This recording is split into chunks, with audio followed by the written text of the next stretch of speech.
meu querido diácono Lino, meus queridos irmãos e irmãs. Muitas lutas nós não conseguimos vencer porque nós não somos perseverantes. Esse é o tema da nossa reflexão de hoje. Nós colocamos uma coroa na cabeça da mãe de Jesus, não à toa, porque ela também é para nós um exemplo profundo de perseverança. E as leituras de hoje nos falam sobre isso. Uma perseverança que é filha da humildade. Isso é muito importante. Quando nós somos soberbos, quando nós queremos tudo do nosso jeito, nós até podemos perseverar, se as coisas vão bem.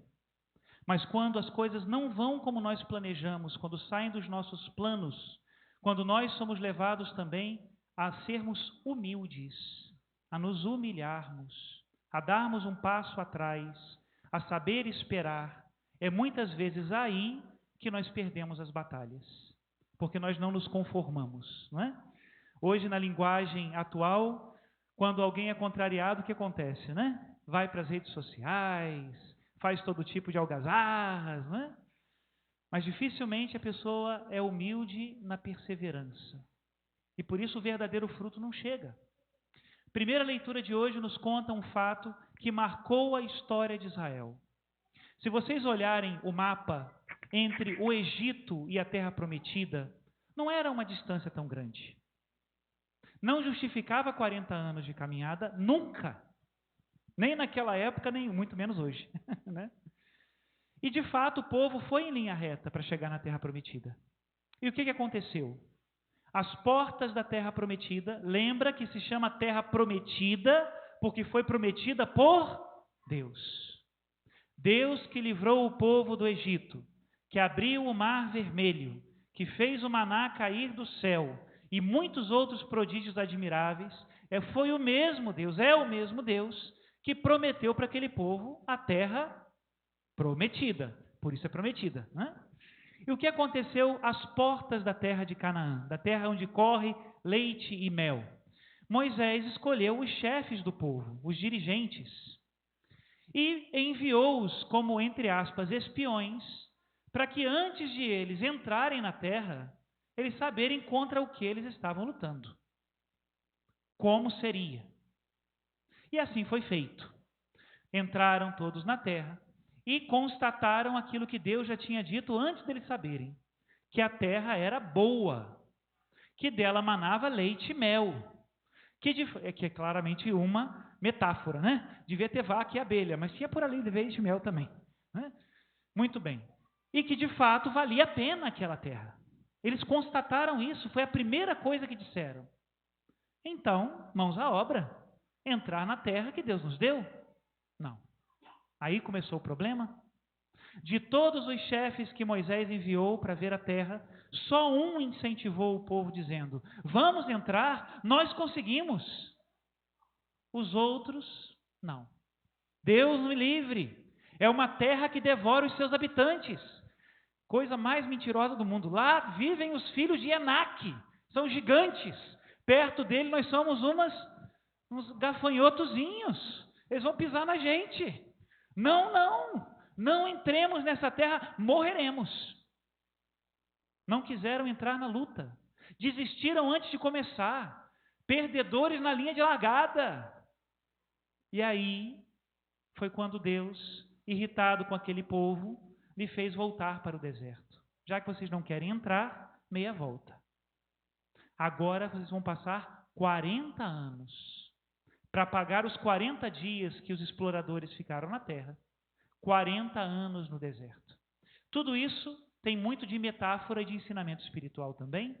40 anos é a etapa de uma geração. Só os filhos do deserto entraram depois dos 40 anos, já com Josué, porque Moisés, inclusive, também não entrou, morreu no Monte Nebo olhando para a terra, mas sem poder entrar nela, né? Só os filhos do deserto entraram na terra prometida. Essa é uma reflexão clássica do nosso tempo de Quaresma. Só os filhos do deserto, aqueles que nasceram no deserto, porque todos os outros morreram, com exceção de Caleb e Josué, que foram os dois únicos que incentivaram para entrar. Só os filhos do deserto entram em Canaã.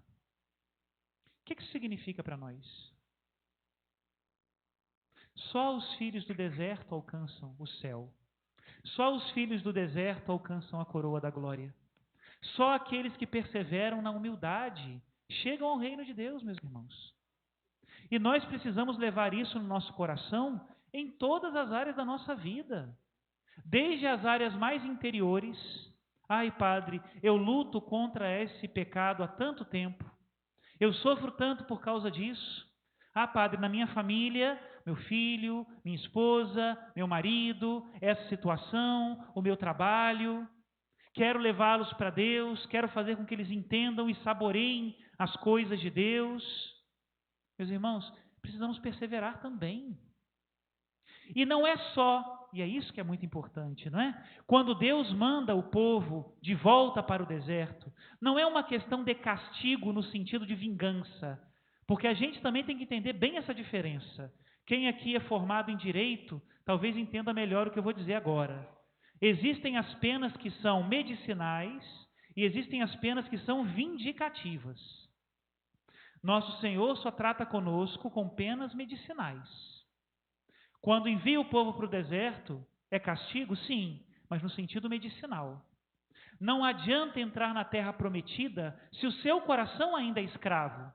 Você vai ser escravo na terra onde corre leite e mel. A verdadeira liberdade se alcança no deserto. É lá que nós somos provados e é lá que nós somos libertos. Esse é talvez um dos grandes problemas da nossa cultura das facilidades. Não é verdade que hoje tudo é fácil? E cada vez mais fácil, porque claro, e é certo, se olhem para os nossos prêmios aqui da ação entre amigos, né? Facilidade vende.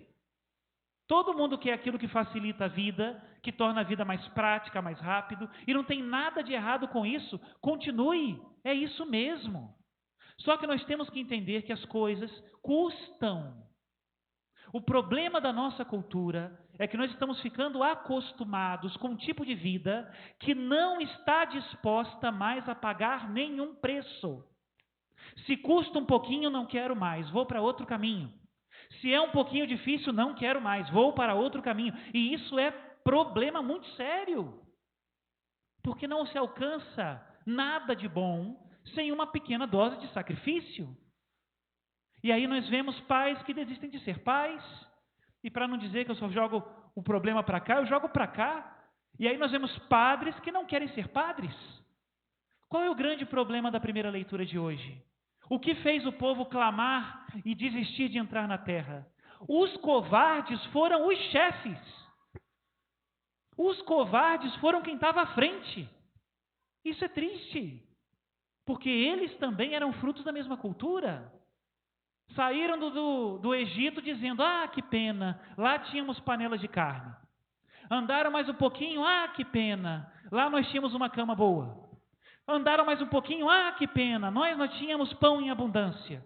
E Deus foi dando pão, carne, água, refúgio. Pela noite era uma coluna de fogo, de dia uma nuvem que os refrescava do sol. E Deus mostrando sua proteção. Mas a proteção de Deus não eram as facilidades do Egito. É interessante como às vezes a escravidão é uma gaiola de ouro. Só que um dia a porta fecha. E não dá mais para sair. Entende? Nós precisamos aprender hoje o verdadeiro sentido da humildade. Qual é? A perseverança. Humilde não é o que se esconde no canto. Humilde é o que persevera. Quem é o nosso modelo maior de humildade? Jesus, manso e humilde, de coração. E a humildade e a mansidão de Jesus fez com que ele desse a cara na cruz por nós. Entende? Nós também precisamos dar a cara. Nós também precisamos perseverar. Precisamos nos humilhar. Precisamos nos rebaixar. São Pedro diz isso, né, na sua carta, rebaixai-vos, pois, sob a poderosa mão de Deus, e no momento oportuno ele vos levantará. Deus resiste aos soberbos, mas olha para a Virgem Maria, dá a sua graça aos humildes. E meus irmãos, Isso é uma escola importante demais. Quem não sabe voltar atrás, quem não sabe pedir perdão, quem não sabe recomeçar 1, 2, 3 vezes, precisa entrar na escola de Jesus? Quantas vezes eu preciso recomeçar? Reconhecer os meus erros? Quantas vezes? Todos os dias. E agora chegamos ao evangelho de hoje, que é um evangelho que trata esse tema de um modo muito dramático. Quem leu o evangelho e não comprou a causa da Cirofenícia, não leu direito. Que eu, quando li, falei, Jesus, que triste. Se o senhor fosse padre lá em Macaé, o pessoal tinha expulsado o senhor da paróquia há muito tempo. Que história é essa, Jesus? A mulher chega com problema com a filha, o senhor fica em silêncio, o senhor vai ser transferido amanhã, né, Jesus? É muito interessante, não é? Nosso Senhor, que é bom professor, estava mais preocupado com o bem daquela mulher e da sua filha do que todas as outras pessoas que poderiam jogar pedra em Jesus e dizer que ele não tinha misericórdia. Jesus estava muito mais preocupado com o bem delas do que todos os outros que tinham aquela piedade inútil, né? Que dá like nas redes sociais, mas não faz nada para mudar a situação. Ai, que pena que eu tenho dessa situação. E o que você faz para ajudar? Nada. Não adianta. Jesus, primeiro, ouvindo aqueles rogos da mulher, ficou em silêncio. Quem aqui já viveu alguma batalha com Deus e percebeu o doloroso silêncio de Jesus? Eu já percebi muitas vezes, graças a Deus. No momento eu não entendi, mas eu percebi. Teve momentos, e vou dizer, eu tenho só 12 anos de padre, mas Deus comigo é muito misericordioso. Teve um momento no meu ministério que, na minha cabeça, Deus não me escutava. Na minha cabeça, a providência de Deus não existia. Tudo era um acaso. No final das contas, estava sendo levado e não tinha sentido nenhum a minha vida e a minha vocação. Naquele momento, eu não entendia nada. Mas com a graça de Deus, eu acho que eu nunca fiz esse testemunho, hein? Mas também não vou contar tudo não, porque vão ficar curiosos, é melhor. Porque senão a gente acaba expondo muitas pessoas. Mas, naquele momento eu tinha uma única certeza, que eu tenho certeza que foi o anjo da guarda, o meu anjo da guarda, que colocou no meu coração. A única certeza que eu tinha naquele momento é: eu não posso escolher, eu tenho que ser obediente. Para onde me mandar, eu irei. Ponto. E foi a melhor coisa que eu fiz na minha vida. Me deixei levar por aquelas pessoas que queriam o meu bem, sem que eu entendesse. Me deixei ajudar pelos meus amigos que eu não compreendia, que estavam me amando naquele momento. E depois de um tempo, graças a Deus, estou aqui, né? Continuo. Bendito seja Deus. Talvez nós não entendamos, e nem a própria Cirofenícia entenda o que ela está vivendo ali, mas ela está vivendo um momento de muita graça. Em que momento, padre? Na hora em que Jesus fez silêncio. E o silêncio de Jesus foi tão profundo que nem a igreja entendeu. Os apóstolos chegaram para ele e disseram: manda ele embora. Está gritando atrás da gente, coisa mais chata. Essa mulher estrangeira, que nem judia é, não é filha de Abraão, não é herdeira das promessas. Manda ela embora. E Jesus só diz uma coisa: primeiro, eu vim para os filhos da casa de Israel. Interessante que dizer que primeiro não significa somente, não é? Não é uma coisa de exclusão, mas é uma coisa de inclusão, só que existe uma ordem. Muito bem. A mulher, então, humilde, fez o quê? Olha, gente, mulher é uma criatura que Deus colocou nesse mundo para ensinar a gente as coisas práticas da vida. Muito simples. Se ela está atrás de Jesus e Jesus continua andando sem ouvir, o que ela faz? Vai para frente. Chegou na frente, se prostrou e falou: quero ver você passar por cima agora. Né? Jesus, tem piedade de mim, pelo amor de Deus. E aí ele parou, claro, que ele não ia passar por cima. Né? E aí Jesus usa um ditado da época, que era esse: não está bem dar o pão dos filhos aos cachorrinhos. É como um ditado popular daquela época de Jesus. Mas bem ofensivo, vamos dizer a verdade, que ninguém gosta de se chamar de cachorrinho, né? Nem de cachorro, quanto cachorrinho ainda vai mais, que é mais carinhoso, né? Hoje em dia até o pessoal talvez gostaria. Tem gente que fala que o cachorro é melhor do que as pessoas, né? Então, mas bom. E aí essa mulher, na escola do deserto, quem é mãe e ama o seu filho e faz tudo pelo seu filho, sabe muito bem, chega para Jesus e diz, é verdade, mas até as migalhas que caem da mesa dos seus filhos, os cachorrinhos comem. Então, isso daí mata todo mundo com esse negócio aí de, nossa, isso aqui é inteligência, que resposta rápida, né? E Jesus então diz àquela mulher que grande é a sua fé. Poucas personagens no Evangelho Jesus elogia a fé. Dos apóstolos ele botou arrasto, dizendo que se a vossa fé fosse do tamanho de um grão de mostarda, moveria as montanhas, né? Pois bem, para ela Jesus elogia. Grande é a sua fé. E a menina foi curada, porque era uma mulher que passou pelo deserto. Aprendamos isso, meus irmãos. Se esse é o momento do seu deserto, aguenta firme, vale a pena. Se hoje as coisas parecem que não vão bem, deixe-se ajudar pelas pessoas que te amam. Não dá para vencer se nós não nos deixarmos ajudar. É preciso uma dose de humilhação, de humildade, mas nós cremos em Deus, que eleva os humildes e resiste aos soberbos. Que a Santíssima Virgem nos ajude a entender e nos ensine essa grande verdade.